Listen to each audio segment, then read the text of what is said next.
Hey all, this is Jessima Riddles. Once again, nice to meet you guys. இப்போ நம்ம என்ன பார்க்க போகிறோன்னா, நீங்கள் யாரும் நான் சொல்ல போகிறேன். அது எப்படி தானே யோசிக்கிறீங்க? இதை சொல்கிறேன் கேளுங்க. நான் உங்களுக்கு வந்து 5 பிக்சர் டிஸ்பிளே பண்ணுவேன். 5 பிக்சர்ஸ் வந்து சேமாக இருக்கும். கலர்ஸ்னால் 5 may colours, pet animals etcetera, it may be any thing. அந்த 5 பிக்சர்ஸ் பின்னாடி ஒவ்வொரு நம்பர் இருக்கும். உங்களுக்கு பிடிச்ச பிக்சர் செலக்ட் பண்ணிங்கன்னா உங்களுக்கு ஏற்ற சீக்ரெட் நம்பர் இருக்கும். அந்த எல்லா சீக்ரெட் நம்பரும் ஆவரேஜ் பண்ணிங்கன்னா உங்களுக்கு டோட்டல் கிடைக்குமா? அந்த டோட்டலை வச்சு தான் நீங்கள் நான் சொல்ல போகிறேன்.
இப்போ நான் சொல்லவா நீங்கள் யாருன்ட்டு?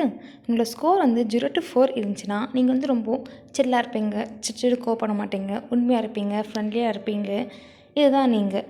நெக்ஸ்ட் உங்கள் ஸ்கோர் வந்து 5 to 9 இருந்துச்சுன்னா நீங்கள் ரொம்ப கன்சர்வேட்டிவ், ரொம்ப ரிலாக்ஸாக, காமாக இருப்பீங்க, எமோஷ்னல் அண்ட் உங்களுக்கு அறிவும் நிறையா இருக்கும். உங்களோட ஸ்கோர் வந்து 10 to 14 இருந்துச்சுன்னா நீங்கள் ரொம்ப சோஷியலைஸ், எல்லாருக்கையும் நல்லா பழகுவீங்க, அறிவாக இருப்பீங்க, நீங்கள் ரொம்ப பவர்ஃபுல், நீங்கள் வந்து எக்ஸ்பீரியன்ஸ்டான பர்சன். உங்களோட ஸ்கோர் வந்து 15 to 19 இருந்துச்சுன்னா நீங்கள் வந்து ரொம்ப ஆக்டிவ், போல்டாக, தைரியமாக, ரிலேயபிள், சைலண்ட்டாக இருப்பீங்க. இன்கேஸ் உங்கள் ஸ்கோர் வந்து 20லேருந்து 24 வரைக்கும் இருந்துச்சுன்னா நீங்கள் வந்து ரொம்ப டஃப், உங்களை யாராலையும் தோற்கடிக்க முடியாது, நீங்கள் ஓப்பன் மைண்டடாக இருப்பீங்க, நீங்கள் உங்களை ஜட்ஜ் பண்ணி ரொம்ப கஷ்டம், நீங்கள் ஸ்ட்ராங்கராக இருப்பீங்க.